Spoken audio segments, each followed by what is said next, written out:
sumusunod na programa ay rated PG. Ito ay nangangailangan ng patnubay at gabay ng magulang para sa mga batang manunood. Ikaw ang bawat sana sa lahat ng hiling sa Yan! Walang magiging okay.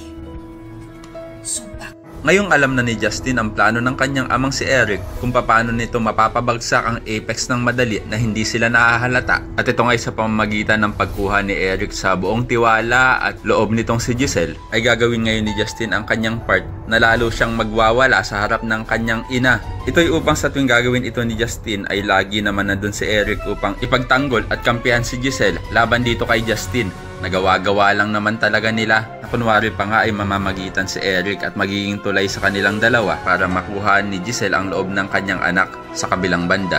Mukhang nanunumbalik na naman ang feelings nitong si Robert para kay Lynette dahil nang makita niya itong nanginginig sa sobrang takot. At muli niya na naman niyang naramdaman ang yakap ni Lynette at pagmamahal nito. At naiinis rin si Robert kay Carlos dahil nga daw pinapabayaan nito si Lynette na maggala-gala sa halip na magpahinga lang sa bahay dahil nga sa hindi pa ito lubusang magaling sa kanyang trauma. Pero ang payo naman ni Dr. Ray kay Robert na dapat niya lang tantanan na si Lynette dahil nga may asawa na itong tao. At wala na daw magagawa si Robert kundi ipaubayan ang pag-aalala kay Carlos na asawa nito. Sa kabilang banda, mamasamain nga nitong si Carlos na makita niya ang kanyang asawa na kasama itong si RJ. At feeling talaga ni Doc Carlos na pinagtataksilan siya ng kanyang asawa. At kahit anong paliwanag nga nitong si Lynette ay hindi siya pakikinggan ni Carlos. At sobrang galit ni Doc Carlos kay Lynette ay maihahagis niya ang baso na naglalaman ng kanyang iniinom alak. At ito nga itatama sa braso ni Lynette na bigla namang dudugo agad. Kaya naman ko isa ka rin sa mga naniniwala na dapat ay mga kakampi naman nila Annalyn ang dapat ipadala ni Direk at hindi puro kontrabida. Ay pakilike ang video na ito and don't forget to subscribe.